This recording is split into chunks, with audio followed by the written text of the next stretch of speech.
So, welcome listeners to this year's Autisticon, and today I'll be interviewing Laura Hellfeld, a sleep specialist. So, Laura, do you want to introduce yourself? Sure. Thank you so much for chatting with me. I'm Laura Hellfeld, and I work as an independent nurse and sleep consultant. I work a lot locally, I'm so excited to be here in Leeds. And I work with identifying adults and also parents and carers in a lot of areas like supporting sleep.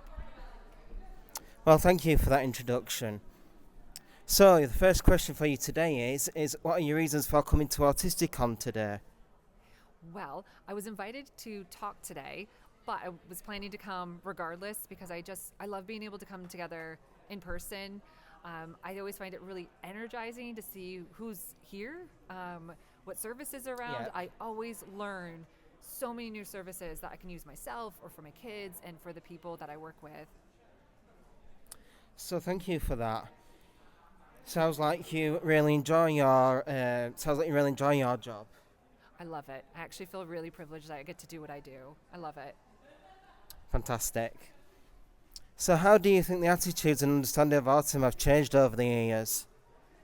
I think drastically, of what I learned in school was that autistics, that it was a disorder, it was something you were trying to treat, but I now very much understand it and know from my young people too that this is just a different way of being, that we have a community of people, we have our own culture, and it's really important for us to learn about who we are, and therefore then we can better take care of ourselves. Yeah, I had a very similar experience because, like, when I would go through school, it seemed like it was that autism seemed to be a thing like teachers didn't necessarily understand you because it takes as long as to process information that comes in. So as a result of that, like, I don't know about your own personal experiences when you went through the education system, because I'm talking about the British education system here.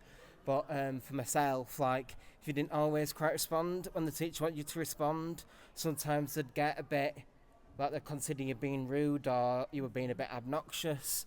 Whereas, like, I think now kids that are now going through the school system now, I would like to think that they will get better support than what I did when I was going through the British education system. But yeah, like you say, we do have quite a vast community within the neurodivergent scene, and not to mention as well that also a lot of neurodivergent people are also on the LGBTQ plus community as well. So yeah, there is, like you say, there is quite a significant, vast amount of all different walks of life within the neurodiverse community. Yes, we're all so different, aren't we? Yes, we are. Yes, we are. So, what have your highlights been of your visit this year? Similar to my last answer, I just love meeting everyone that's here, from other parents and carers, from the people doing the services. I feel like it really is, to use that word again, privilege, but of getting to meet other people and getting to share about our similar experiences and like the shared stories, getting to hear about other people's families is quite a privilege, getting to hear about what's going on in people's lives, and just that idea of coming together. I just love it. It's wonderful. Yeah, it definitely is, and it sounds like you absolutely thrive off of doing events such as like Autisticon, for example. I really do. I think it's the nurse in me that I was trained and worked for so long in person. And I remember thinking when COVID happened of, oh my goodness, there's no way I'm going to move to stuff online. That doesn't seem like we could do that. Where in fact now I do a lot of work online. So when I get a chance to be in person and that idea of like shared space, I feel like I just want to be here. Yeah, I think we all felt the same way during lockdown. I don't think any of us were comfortable doing anything online. No, definitely not. And yeah, it's funny how sometimes you take things, how you take to certain aspects of how communication works, and it's funny how like you think like online thing, you think like, oh, I'm not going to get used to this, but sometimes you do, and it's funny how it works out like that sometimes. Absolutely. Now it just has become part of our lives, hasn't it? Where Yeah, we it just don't even has. realize it. These Zoom links just keep coming and we keep going on, which is great too, because then we can connect across much bigger distances. And that links me on to my next question: is what have you been, what are you looking forward to about this year's Autisticon? So I'm really hoping to catch the other talk on healthcare that's later today. That's at 3:30 around helping autistic people better access healthcare. I'm really hoping to catch that one. I think that will be really informative for what I do, and I think that's part of the advocacy work that I feel like it's so important to keep a pulse on of helping us access the services that we deserve to feel well. Yeah, I think these services are pivotal towards not only just for the autistic community, but for everybody that suffers from like mental health issues, for example. And it's vital so that we can have that access if we need it. And not only that, but the work that is made within the autistic community as well, especially with like the National Autistic Society. Their work that they do is absolutely crucial to improving the lives of individuals like myself and you, and some of us listeners as well that might be listening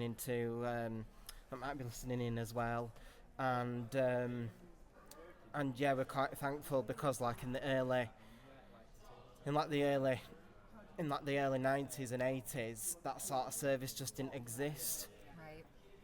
Right. I think those services that exist are greatly helping us access, and at the same time we need to expand them even more and more and more, and make sure that people are aware that they exist. I think that's a big piece too, is often people say, I didn't know that they had, let's say, a hospital passport, where I could have filled that in ahead of time, where they had it on the charts before I even didn't feel well, because that's what's really tricky too. Yeah. Is when you don't feel well, I might not have the capacity to be able to communicate my needs in that minute. Yeah. So being able to do things ahead of time is really, really critical. Yeah, I think the changes that have been made for the better, and it's making services that weren't necessarily accessible like 10, 15 years ago more accessible to the autistic community. I would have to agree. And finally, your last question is, what would you like to see at next year's event? I was pondering this because I think it's a bit of a hard one to answer, so far as I'm really enjoying my day, so thinking of what do I want more of. I guess it would be even more stalls and more people getting to see more of the services, knowing that there's people maybe further afield that weren't able to travel in. And probably making the Leeds Autism group go, oh my gosh, but like what a multi-day event. Yeah. I know, I'm definitely thinking, oh my gosh, because I know obviously putting on the one day is a mountain of work, but more just to bring up the idea, there's so many people doing great things in the community of all sorts, and there's so many people with stories to share, so many creative people out there, that it's just that idea of seeing more of them, hearing from more of them would be really exciting. Yeah, because for the likes of me, it's when you mention like the creativeness within the community.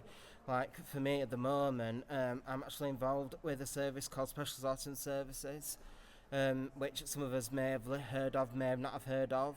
But one of my workshops that I do, I work in one of the workshops that I do is performing arts.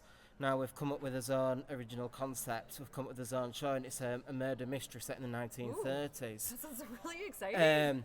And we're in the proceeds of putting that all together, and yeah, we can't wait to put that on. And another workshop that I used to be involved in, a workshop called Content Creation, and we did interviewed guests, and we put us shows together, and yeah, so there is quite a strong presence of like you say, people being very creative, especially within the autism community, and not necessarily just the autism community as well. It's other neurodivergent communities as well. I think it's a great way of expressing yourself. And then actually, you were saying that you're going to put on that production. Yeah, that's correct. Are people able to come see this production? At the moment, we haven't actually got a date yet for when we're going to put it on. But when we do, we will be sure to get the word out there. We plan on. At the moment, we plan on, because we are in the process of looking for a venue at the moment. But yeah, that show, when it does come to when the public can come and see it, We do plan on getting it advertised, because we also are planning on doing a guide as well that'll have a bit of like background knowledge of the play itself and what it's been set on. So please do come and see it when it goes ahead. Yeah, definitely get it advertised. I would love to see it.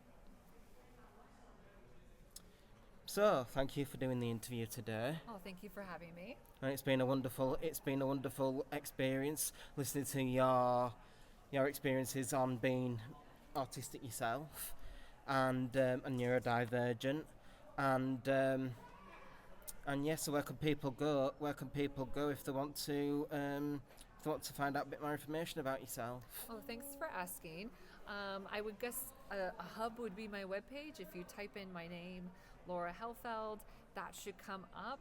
And then I'm on most of the social media channels, and I was signposting to that during the chat because most of my work is through other charities and organizations, so that way education events can be free or very low cost to attendance.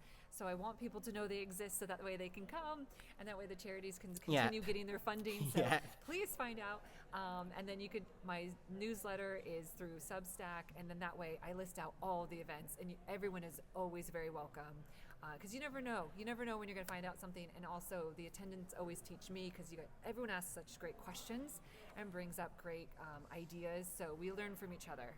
Yeah, exactly. And as the saying goes, you learn something new every day. Absolutely.